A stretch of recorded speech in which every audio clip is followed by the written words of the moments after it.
This is Module 4 of the ASQ series. In this module, we will discuss the teacher or provider's doing after interpreting and organizing the ASQ SE2 results.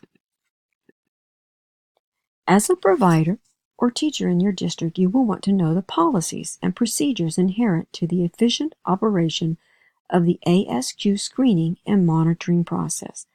This visual diagram summarizes the recommended steps as a means of ensuring the integrity of the assessment process and overall program success. Basically, the diagram shows guidance in terms of introducing the screening process and gathering parent or caregiver consent and demographic information, determining a means or ways for distributing questionnaires in a timely manner, and the scoring and interpreting of the ASQ SE2 results. It is important to communicate those results in a timely manner and determine or conduct follow-up actions if needed. Check with your principal or early childhood program director or special education staff for clarification on how your district has set up its policies and procedures so that you can comply with those expectations. To begin with, it's critical for you to know how your program would like you to communicate results with parents, whether that is via email, through letters, over the phone, or in person. When an ASQ SE2 score is above the cutoff or in the monitoring zone, or when a parent has expressed concerns about behaviors the child is exhibiting, it is important to have a conversation in person to discuss the results. It is important to have this face-to-face conversation for two reasons. Parents will need to have information and direction regarding any referral process, and parents are a critical source of information about factors under examination or in need of more fact-finding.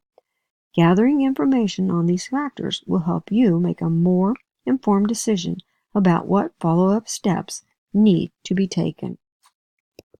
Now, when talking to parents, the ASQ SE2 User Guide recommends sharing screening results as quickly as possible and making sure the meeting occurs in a private place that it is confidential.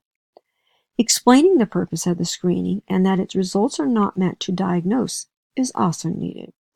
Other suggestions include discussing parent concerns and providing specific, non-judgmental, objective examples of concerns, listening to parents' perceptions and being open to new ideas and viewpoints, emphasizing parents' current resources as possible support, like a grandparent's willingness to help, using phrases such as well above the cutoff, close to the cutoff, or below the cutoff when explaining a child's score, and avoiding words like fail, normal, or abnormal, and discussing the fourth section of the information summary sheet, which includes important factors that might have affected the child's scores, like his or her health, or family or cultural factors. If parents are interested, then you as a teacher should be able to provide information about community resources and other options. Remember, as the teacher, you are there to help parents take the next steps and facilitate the process efficiently. Now, providing parents education materials, regardless of concerns or not, is also an important doing step for teachers. The ASQ SE2 learning activities are available in print or digital resources. They are organized by age and show activities a parent may want to use at home. On this slide, you can see various examples of what parents may see in their 5-year-old's social and emotional development and behaviors. Please remind parents these are not givens, but only guidelines. Teachers may also want to share websites of other resources pertinent to any given topic that offers a parent ways to handle a given concern, like a child's sleeping or eating patterns. Teachers should consult the district policy for predetermined resources that are readily available for distribution. Please remember to distribute the results with other faculty who share teaching responsibilities with the child, such as the PE, music, or art teachers. You may want to consult a school counselor or the behavioral interventionist for teaching activities and/or resources. Additionally, be sure to communicate with the paraeducators who work with the child regularly. You and the parents' plans or ideas for fostering the child's social and emotional development. As with the ASQ3 developmental assessment, an important what to do with the ASQ SE2 is for the teacher to intentionally consider how social emotional learning and growth can be embedded in the child's daily classroom routines, procedures, activities, as well as in the delivery of content. Do you recall how the areas on the ASQ SE2 assessed such ideas as compliance, self-regulation, interaction with others, and autonomy? Teachers can purposefully facilitate such big ideas as social emotional growth in various ways. Let's look at 3 possible ways to do this in the classroom. To explain what I mean, the Kansas SECD standards are easily connected to the teaching of ELA, particularly units that focus on fiction or narrative stories. This just means character development, social skills development, and personal skills development can be facilitated within the teaching of the ELA content. Let me use a second grade example. In the Wonder Basal curriculum, second graders read a story, Grace for President, and then study the character traits of Grace and Thomas, who are both running for class president. In the unit, the strengths of the characters are examined by looking at their actions and dialogue. In reading the piece of fiction, readers then look at these details to study how the characters' strengths define them or make them who they are. In the Kansas SECD standards, students are similarly encouraged to identify and assess personal qualities by identifying their own personal strengths. This analysis and relationship building can occur in the reading and the talking about characters. As you can see in the framed illustration, a group of second graders considered their personal strengths or what they perceive themselves to be good at in this brainstorming activity as they were reading Grace for President. Identifying personal strengths is an important aspect of growing one's autonomy and self-efficacy, an aspect of social emotional learning assessed on the ASQ SE2. Activities like the one displayed in this slide help to support or bring about one's own self-awareness and are easily implemented within a literature unit. As a second example of how the SECD standards and the ELA curriculum can mesh, the reading of Wonder's main selection of Dear Primo can lead children to think about what makes a caring relationship and how they might share caring or positive interactions with another. They can think about such interactions by writing caring coupons. In the story, the 2 cousins show care for each other by wanting to visit each other. Again, such an activity directly relates to the Kansas SECD standards and can easily be intentionally connected to the ASQ SE2 through the teacher's prompting. Now, a second doing activity for teachers to consider as a way to foster their students' social skills development is through read-alouds. Teachers can intentionally select picture books that relate to character development, personal development, and social skills development. Again, all areas identified in the Kansas SECD standards and assessed on the ASQ SE2. On this slide, you can see titles and suggestions for how the picture books relate to areas or topics in the SECD standards.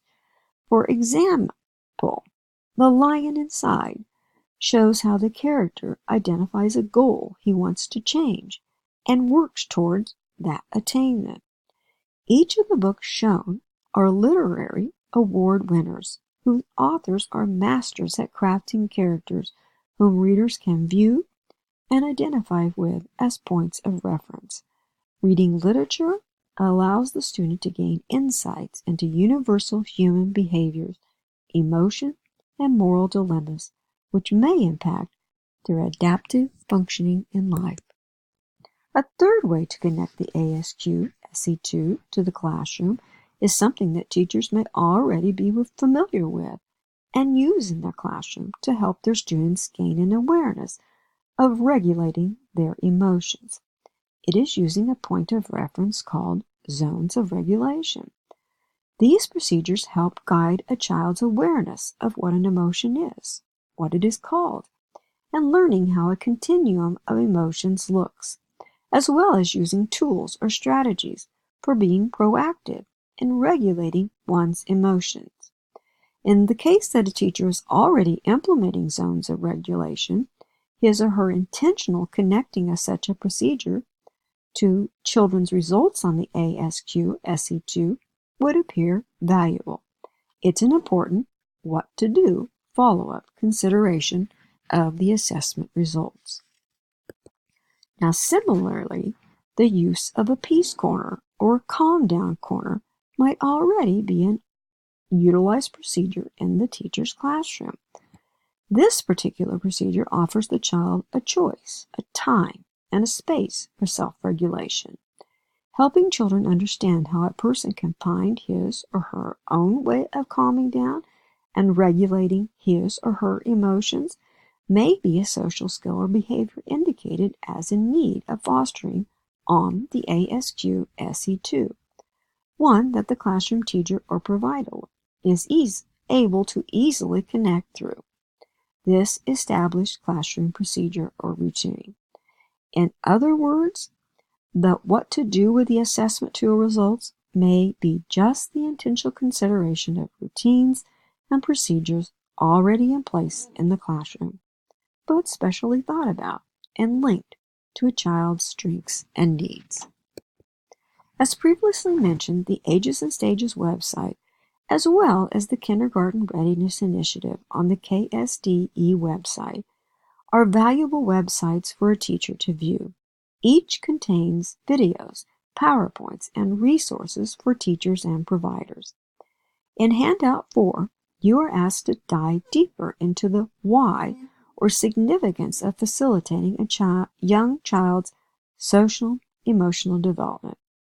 Please complete the video viewing an activity labeled as Module 4, Handout 4. To review, these ASQ modules have provided a brief overview of why the ASQ was adopted and put into place by Kansas, as well as what both the ASQ3 and ASQ SE2 look like in terms of early childhood assessment tools. The how to analyze and interpret the ASQ data have been shown as well, as ways to graph and organize the data to share it more efficiently with others. Importantly, the what to do with the ASQ has been presented in terms of a mind shift. First, by looking at the doing in terms of connecting early with parents as stakeholders, and then by using the results to think more intentionally about how the classroom procedures, routines, and curriculum may facilitate the 5 developmental areas and 7 social emotional growth elements. When a teacher asks, "What do I do with the ASQ?" the answer I would suggest is, look at the classroom instruction, the classroom setting, and environment for ways to make connections more visible or tangible between the ASQ questionnaires, and then continuously evaluate their effectiveness in terms of your students' well-being. Thanks.